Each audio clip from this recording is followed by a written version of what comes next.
To add a video to your Behance portfolio, follow these steps. Log into Behance. Go to behance.net and sign into your account. Start a new project. Click the Create a Project button at the top right of the dashboard. Choose Layout. In the project editor, select Add Media. You can drag and drop images, text, or embedded media. Embed a video. To add a video, you must embed it from a supported platform. Click Embed and paste a valid URL from YouTube, Vimeo, or Adobe Portfolio Video. Behance does not support direct video uploads.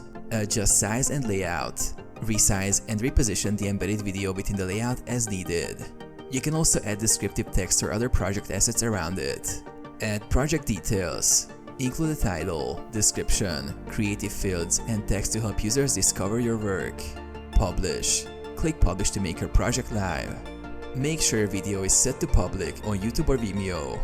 Keep visuals professional and optimized for web viewing.